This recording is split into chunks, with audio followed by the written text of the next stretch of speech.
신학의 대중화, 대중의 신학화를 꿈꾼다. 모두를 위한 신학 블록버스터 시작하겠습니다.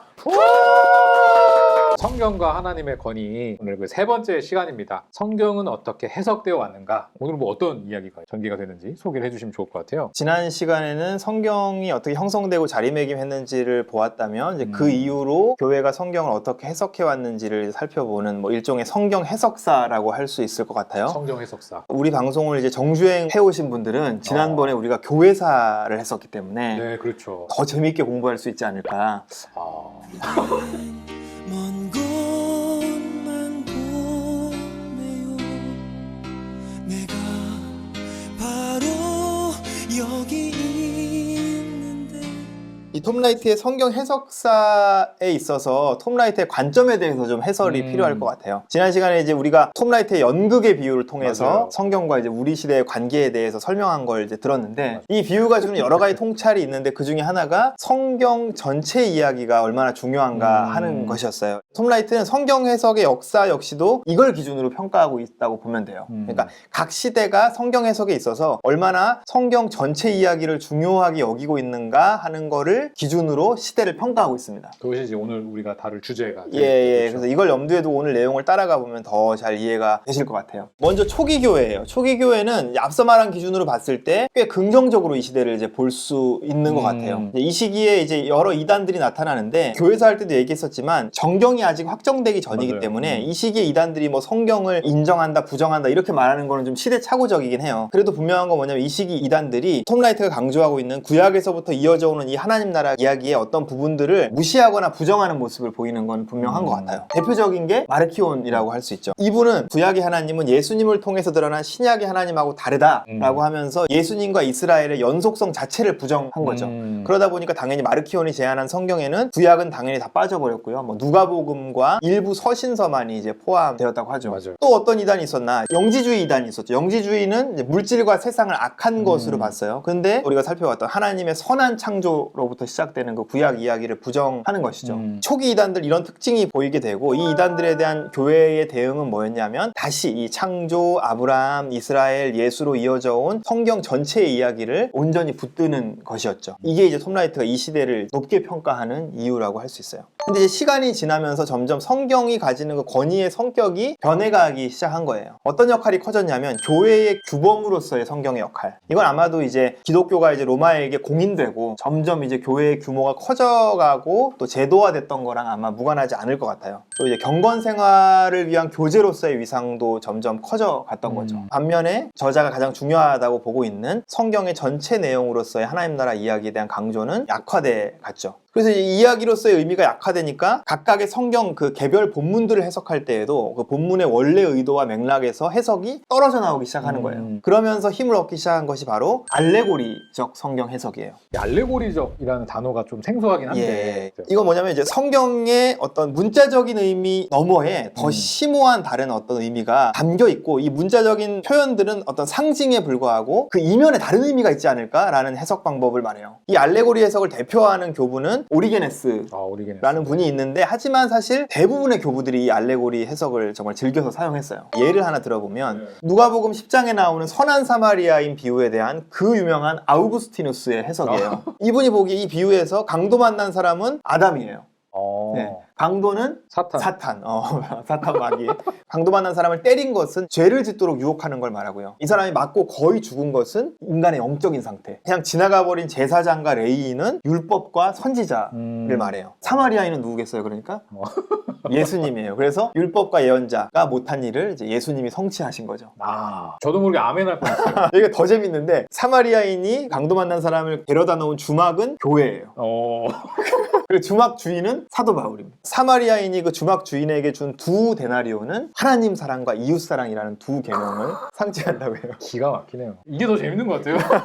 들으면 이게 뭐지 싶으면서도 이게 사실 한국교회 강단에서 흔히 설교되는 방식이라서 익숙해. 낯설지는 않은 것 같아요. 이 해설을 풀어서 설명해보면 이런 거예요. 아담으로 대표되는 인간을 사탄이 유혹해서 영적으로 거의 죽게 만들었어요. 율법과 예언자는 해낼 수 없었던 인간의 구원을 예수님이 오셔서 해내신 거죠. 사도 바울이 이끄는 교회가 예수님으로부터 이 인간의 구원을 돕는 사명을 이어받았어요. 근데 그때 같이 받은 것이 하나님 사랑과 이웃 사랑이라는 계명인 거죠. 여기서 교리적으로 봤을 때 틀린 말이 있어요? 전혀 교리적으로 틀린 말이 없죠. 은혜로워. 네, 은혜롭기까지 하죠. 하죠. 근데 그럼 알레고리 해석의 문제는 뭘까? 그 사람이 아무리 좋은 신앙적 관점이나 균형을 가지고 있다고 하더라도 결국은 성경 본문이 말하는 바가 아니라 해석자의 기존의 신학이나 신앙 체계가 해석 방향을 미리 결정한다는 거죠. 이 아우구스티누스 해석도 보면 사실은 그 자신의 복음 이해를 사마리아인의 비유에다 그냥 끼워 맞춘 거죠. 해석을 이런 식으로 하다 보면 이 비유를 통해서 예수님이 실제로 의도하셨던 것, 가서 너도 이와 같이 하라라는 얘기를 하시잖아요. 근데 그런 것들을 거의 듣지 못하게 되는 거죠. 그리고 어떤 본문이 전체 이야기 안에서 어떤 위치에 있고 어떤 역할을 하는지에 대해서도 관심을 가지지 않게 될 수 있는 거죠. 그래서 라이트는 이 알레고리가 유행한 것에 대해서 성경의 전체 내러티브에 대한 강조가 약화되면서 생겨난 문제로 봐요. 또 하나는 성경을 이야기가 아니라 도덕이나 어떤 교리, 교훈을 담은 책으로 봤기 때문에 이런 문제가 발생하는 거죠. 모든 본문에서 어떤 교훈이나 복음의 내용을 이끌어내야 한다라는 어떤 강박 같은 것이 이런 알레고리적인 해석을 부추기게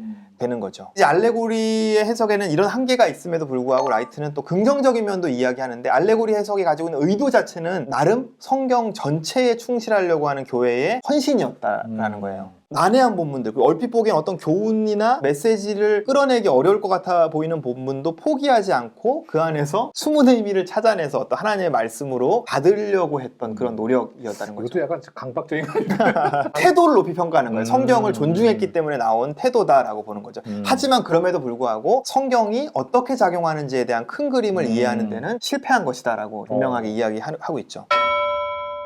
중세로 넘어가 보면, 중세는 교부 시대 후반부에 싹트니 알레고리 해석의 전성기가 바로 이제 중세 시절이라고 할 수 있어요. 거기에 더해서 이제 성경의 4가지 의미라는 해석의 틀이 확립되게 돼요. 문자적인 의미, 알레고리적인 의미, 또 신비적인 의미, 도덕적인 의미로 구분해가지고 그 4가지 의미를 다 끌어내려고 하는 노력이에요. 긍정적으로 본다면 이제 본문에서 다양한 의미를 길어내려는 노력이라고 하는 면에서 보면은 좋게 평가할 수 있는 부분이 있지만, 여전히 성경 전체 이야기에 대한 이해는 약화되고 그냥 개별 본문들의 어떤 다양한 의미들을 투사하고 읽어내려는 노력이 계속 좀 발달해 간 것으로 이제 볼 수 있는 거죠. 그것과 더불어서 중세는 전통이 강조되던 시기였어요. 교회가 전통적으로 성경을 해석해온 방식을 전통이라고 볼 수 있겠죠. 교회의 해석이라는 이름으로 이렇게 특정 해석들이 규범이 되어가고, 그럴 때 발생하는 문제는 뭘까요? 다른 대안적인 해석의 가능성이나 입지가 이제 점점 좁아지는 거죠. 이거는 이제 교회가 건강할 때는 큰 문제로 드러나지 않을 수 있겠지만, 교회가 부패했을 때에는 말씀이 교회를 개혁할 수 있는 가능성을 이 전통이라는 것이 막아버릴 수 있는 거죠. 실제로 그러한 일들이 일어난 게 바로 종교개혁. 그렇죠. 교회의 전통과 또 말씀을 통한 개혁 시도가 충돌했던 일들인 거죠. 종교개혁의 슬로건은 뭐였어요? 오직 성경. 그렇죠. 솔라 스크립투라, 오직 성경이었어요. 그래서 종교개혁은 다시 말씀의 이제 문자적인 의미를 강조했어요. 이건 이제 현대 근본주의가 보이는 어떤 문자주의적 성경 해석 이런 걸 말하는 게 아니라, 원래 그 본문이 말하고자 했던 것이 무엇인가 라는 것을 묻고 연구했다는 뜻이에요. 이걸 이제 문자주의와 구분하기 위해서 역사 문법적 의미 뭐 이렇게 좀 구분해서 부르기도 하죠. 중세의 알레고리 해석의 부작용을 극복하려는 시도라고 볼 수 있죠. 그런 면에서 아주 긍정적으로 볼 수 있는데, 그렇지만 라이트는 또 종교개혁자들에게도 한계가 있는데, 종교개혁자들 역시 성경 전체가 신구약을 아우르는 이 하나님 나라의 이야기라는 이 전체 이야기라는 강조점을 충분히 회복하는 데는 실패했다, 이렇게 보는 거죠. 왜 그랬을까? 제 개인적인 의견을 덧붙여 보자면, 종교개혁가들의 상황도 저는 큰 이유였던 것 같아요. 이들을 프로테스탄트라고 부르잖아요. 이들은 성경을 가지고 교회의 전통에 대항을 해야 되는 상황이었던 거예요. 교회의 그 거대한 전통, 교회의 시스템에 대항할 수 있는 유일한 무기가 성경이었기 때문에, 그러다 보니까 성경의 어떤 규범으로서의 권위에 호소할 수밖에 없었던, 성경은 이렇게 말한다, 그러니까 너희들의 관행은 틀렸다, 이런 접근을 할 수밖에 없었던 거죠. 그러다 보니까 성경의 규범성이 강조되고 그 이야기로서의 성경에 대한 강조를 소홀히 할 수밖에 없었던 것 같아요. 넌지시 홍쌤의 플러스. 저는 이 지점에서 이 프로테스탄트의 자식들인 우리들도 이 문제에서 자유롭지 못하다라는 생각이 들어요. 성경을 하나님 나라 이야기로 보기보다는 무엇을 뭐 성경적이다, 성경적이 아니다를 재단하는 기준으로 성경을 활용하려고 하는 뿌리 깊은 태도들이 사실 우리 개신교인들에게 특히 있다는 거죠. 그런 부분들을 좀 돌아봐야 하는 것이 아닌가라는 생각이 좀 이 부분을 보면서 저는 들었어요. 또 다른 이유로는 어떤 자신의 신학적인 논점을 너무 강조하다가 균형을 잃은 경우도 있겠죠. 예를 들자면 루터가 그런데, 루터는 왜냐하면 루터의 아젠다가 뭐였어요? 율법과 은혜의 대립이었어요. 근데 이걸 너무 지나치게 강조하다 보니까 구약을 뭘로 봤냐면 신약에서 드러나는 하나님의 은혜, 그 이신칭의를 부각시키기 위한 배경 정도로 이제 구약을 격화시키게 된 거죠. 그렇죠. 그러다 보면 우리가 구약에서 얻을 수 있는 게 뭐냐면 그 구약의 장대한 이야기가 결국은 율법주의는 실패한다. 구원을 얻으려는 인간의 노력은 실패할 수밖에 없다라는 메시지가 전부인 것처럼 느끼게 만든다는 거죠. 이 책의 개념을 써서 말한다면 신약과 구약의 불연속성 쪽으로 너무 치우쳐져 버리게 되는 거죠. 여러 이유들로 종교개혁 역시도 하나님 나라 이야기로서의 성경의 의미를 온전히 회복하는 데는 실패했다라고 이제 이야기하는 거죠. 근대에는 어땠을까? 근대는 종교개혁의 연장선상에서 성경을 본래 의미대로 읽어야 한다. 이 역사 문법적 해석을 계속해서 강조했어요. 근데 거기에서 근대 학문의 성과인 역사 비평이 이제 거기에 더해진 것이죠. 현대 학문이 어떤 고대 문서를 비평해내는 그런 방법론을 성경에 이제 엄밀하게 적용을 해내기 시작한 거예요. 결과적으로는 이것이 정통 기독교의 기초를 심각하게 흔들어 놓았다는 거예요. 오해하지 않아야 되는 건 뭐냐면 톰 라이트는 비평적 접근 자체를 반대하는 게 아니에요. 오히려 그 반대라고 볼 수 있는데 톰 라이트는 역사 비평이 굉장히 중요하다고 봐요. 첫날 얘기했던 라이트의 업적이 뭐냐면 역사 비평의 방법론을 사용해서 성경의 역사성을 변호한 거예요. 톰 라이트가 문제가 있다고 보는 건 뭐냐면 현대 성서학이 가지고 있는 역사 비평이라는 그 학문적 방법론이 아니라 태도를 문제라고 봐요. 어떤 태도냐면 극단적으로 의심하고 회의하는 태도. 비평이라는 이름으로 무조건 의심의 색안경을 끼고 보는 거죠. 제가 언뜻 얘기를 하지만 현대 그 성서학에서 이제 복음서 연구에서 조금 극단적으로 표현하자면 복음서가 이렇게 말하고 있으므로 이것은 사실이 아닐 것이다. 이렇게 보는 정도로까지 느껴질 정도로 강한 의심과 회의가 있어요. 그래서 라이트는 이제 의심의 해석학이라고 그것을 부르는데 거기에 대해서 반대하는 거예요. 그래서 라이트는 비평적 태도를 가진다는 것이 반드시 본문을 극단적으로 의심한다는 것을 의미하지는 않는다. 비평적 태도를 가지고도 신뢰 해석학을 하는 것이 가능하다. 그것이 성서학계를 향해서 지금 톰 라이트가 던지는 아주 묵직한 도전이라고 생각해요. 성경 해석사의 마지막은 이 포스트 모더니즘이죠. 저자는 포스트 모더니즘을 어떻게 평가하냐면 모더니즘에 대한 필수적인 교정이면서 허무주의적인 해체다 평가하죠. 근데 이거는 뭐 톰 라이트의 독창적인 통찰은 아니고 많은 사람들이 포스트 모더니즘의 기여와 한계를 말할 때 이제 하는 이야기예요. 간략하게 얘기하자면 근대는 거대 담론의 시대였어요. 그죠? 종교, 이데올로기가 가지고 있는 어떤 그런 진보의 신화, 세상은 더 나아질 것이다 라는 큰 이야기에 매료되어서 많은 사람들이 이제 거기에 자기 인생을 걸었던 거죠. 근데 그 거대 담론들이 약속했던 세상이 오지 않고 오히려 전쟁과 냉전 속에서 근대 이전보다 더 많은 사람들이 사실 근현대 시대에 이제 죽어갔던 거죠. 포스트 모더니즘은 사실 여기에 대한 반성에서부터 시작된 거예요. 그래서 포스트 모더니즘은 사실 모더니즘이 표방하고 있는 그 거대 담론이 순수해 보였지만 사실 그 뒤에는 그 거대 담론을 주장하는 사람들이 가지고 있는 통제, 조작, 권력욕들이 있다라는 거를 아주 효과적으로 폭로한 거죠. 이게 포스트 모더니즘의 기여였어요. 근데 포스트 모더니즘의 한계는 뭐냐면 흔히들 말하듯이 자기의 토대도 스스로 허물어 버렸다는 거죠. 모더니즘이 만든 이 제국에 저항하면서 시작했지만 제국에 저항하는 시도 자체도 해체해버린 것이 포스트 모더니즘이라는 거죠. 그래서 이걸 성경 해석으로 가져오면 어떤 일이 일어나나 포스트 모더니즘의 성경 해석에서는 텍스트를 너무나 강하게 의심하고 쉽게 기각해버리는 거죠. 그러면서 성경이 가지고 있는 번역적인 힘도 함께 해체해버리는 거예요. 예를 들면 성경은 가부장적인 표현이나 그런 메시지를 담고 있을까요? 아닐까요? 담고 있을 수밖에 없어요. 고대 문서이기 때문에 필연적으로 그런 성향을 띠게 되죠. 그래서 성경을 현대에 적용할 때는 섬세한 분별이 필요한 거예요. 근데 만약에 성경은 가부장적인 문서이기 때문에 해롭다. 또 성경 안에서 어떤 부분은 가부장적이니까 무시해도 좋다라는 식으로 텍스트의 전부나 일부를 기각해버리면 그 텍스트가 가지고 있는 번역적인 힘이 우리 삶에 영향을 미치지 못하게 된다는 거죠. 그리고 텍스트가 가지고 있는 권위도 해체시켜버리는 것이라는 거죠. 이게 라이트가 우려하는 허무주의적인 해체인 거죠. 홍세의 플러스를 또 한다고 그러실까봐 걱정이 되지만 이 주장에 동의하면서 제 생각을 좀 덧붙이면 그래서 저는 오늘날 복음주의적 페미니즘이 더욱 필요하다는 생각이 들어요. 여기서 이제 제가 복음주의라는 표현을 쓰는 이유는 기독교 안에서 성경의 권위를 특별히 존중하는 그룹을 뜻하는 말이 복음주의이기 때문에 그래요. 그럼 복음주의적 페미니즘은 뭘까? 고대 문서로서 성경이 가부장적인 면을 가진다는 걸 인정하지만 그렇기 때문에 이제 성경 본문을 쉽게 기각하고 자의적으로 취사 선택하면서 가는 것이 아니라 성경 전체의 권위를 존중하면서도 페미니즘의 렌즈로 성경을 성실히 해석하는 길을 가는 것이 아닐까. 물론 이렇게 말하는 것보다 현실은 훨씬 더 복잡하고 어렵겠지만 그래도 저는 이런 노력들이 점점 더 많아져야 한다고 생각해요. 이게 우리가 포스트 모더니즘이 가지는 자기 해체의 위험을 극복해가면서 가야 하는 길이 아닐까라는 생각이 들어요. 성경 해석사를 지금 간단하게 살펴봤는데 좀 요약을 그래도 해야 될 것 같아요. 톰 라이트는 성경의 그 하나님 나라 이야기 전체를 그 시대가 얼마나 존중하는가, 중요하게 다루는가를 기준으로 성경 해석사 전체를 살펴봐요. 그랬을 때 시작은 좋았다. 교부 시대. 그런데 교부 시대 후반부와 중세를 거치면서 교회가 제도화되는 것과 맞물려 가면서 이야기와 괴리된 규범적 권위 그리고 알레고리적 해석이 이제 줄을 이루게 되고요. 종교개혁기에 다시 한번 본문의 원래 의도가 강조되기 시작했지만 이때도 여전히 이야기로서의 전체의 성경의 의미는 좀 덜 강조되었다. 근현대로 와서는 역사 비평과 포스트 모더니즘이 가지고 있는 그 의심과 회의주의로 인해서 성경의 권위는 계속해서 크게 훼손되었다. 이렇게 요약할 수 있을 것 같아요.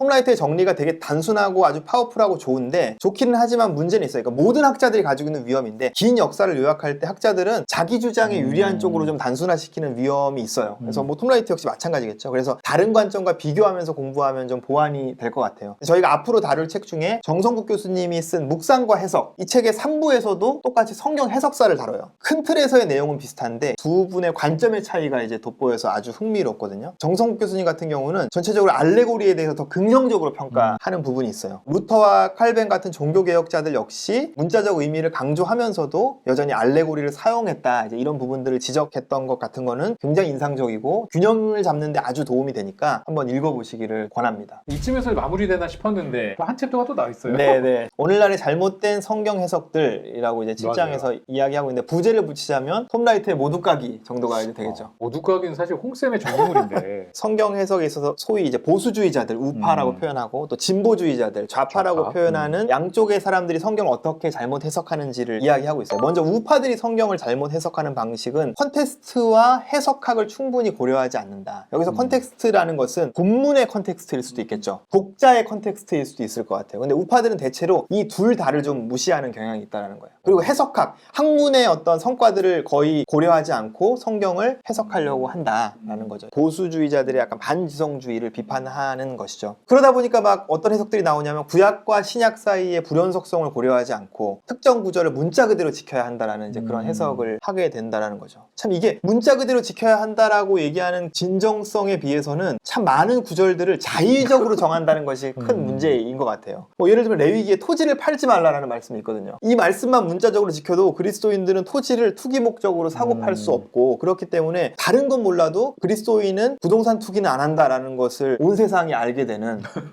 그런 놀라운 일이 있을 거예요. 근데 사실 이 본문은 그렇게 문자적으로 지키지 않거든요. 성경의 문자주의적 적용은 보면 뭘 지킬 것인가를 반드시 자의적으로 정하게 된다는 함정이 있는 것 같아요. 그러면서도 어떤 이 구절을 반드시 문자적으로 지켜야 한다고 또 강하게 푸시하는 또 그런 문제들을 가지게 되죠. 또 어떤 특성이 있냐면 정치적인 의미는 배제하고 종교적인 의미만 인정하는 그런 해석을 하는 경향들이 있어요. 그래 가면서 역사 속에 나타난 결과들로는 번영의 복음, 예수 믿으면 복 받고 부를 얻게 된다라고 하는 성경을 근거로 노예제도를 지지한다던가 인종차별적인 해석을 한다던가 하는 것들이 이제 역사 속에서 현재까지 기독교 우파들이 성경을 잘못 해석해온 과오들이죠. 그래서 그럼 좌파는 성경 해석을 잘했느냐? 아니라는 거예요. 좌파는 어떻게 성경을 잘못 해석해왔냐? 과학이 성경의 오류를 증명해서 성경을 그대로 믿기는 더 이상 어렵게 되었다라는 주장, 시대적 간극이나 콘텍스트의 차이 같은 것을 명분으로 내세워서 성경의 권위 자체를 무시하는 태도, 몇천 년 전의 이야기이므로 오늘날에 그대로 적용할 수 없다는 건 맞는데 아예 그냥 무시할 수 있을 것처럼 보는 태도들 있다는 거죠. 그리고 우파와는 반대로 정치적인 해석에 대해서는 강하게 인정하되 종교적인 의미는 배제하는 이제 그런 해석을 해왔다는 거죠. 그래서 양쪽 다 틀렸다.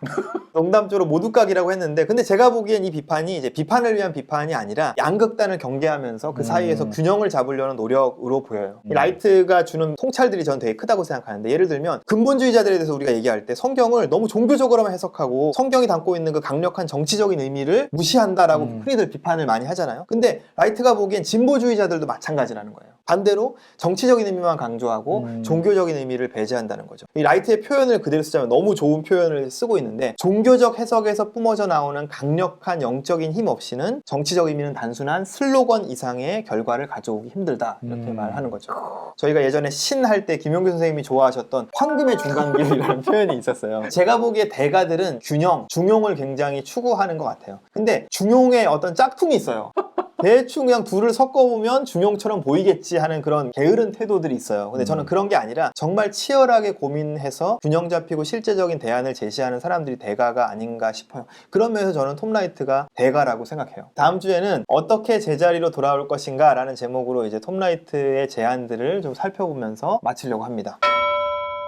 저의 블로그로 이제 마무리를 예. 하면 좋을 것 같은데요. 다음 중 더 중요한 것은 무엇인가? 성경이 옳음을 증명하는 것인가? 아니면 성경 자체를 진지하게 여기면서 성경이 과거에는 결코 들어보지 못했던 내용이나 별로 듣기를 원치 않는 내용조차도 우리에게 말하도록 허락하는 일인가? 결국엔 이 저자가 성경을 어떤 마음으로 대하고 있는지에 대한 태도가 여기서 좀 잘 드러난다는 생각이 들어서 이게 본인이 너무 확고하다 보니까 비평을 할 때도 이런 부분들이 이제 좀 보완되면 좋겠다라는 애정어린 마음에서 이렇게 좀 네. 힘을 실는 구절이 아니었을까 이런 생각이 들면서 나에겐 또 성경은 무엇인가? 어떤 관점으로 좀 보고 있는가 이런 것도 그냥 생각났던 대목으로서 이 블록을 선정을 하였습니다. 다음 시간에는 성경과 하나님 나라의 권위 8장부터 우리 끝까지 10장까지. 예, 읽어오시면 될 것 같습니다. 오늘 이렇게 저희 인사하고 마무리하는 걸로 하겠습니다. 감사합니다.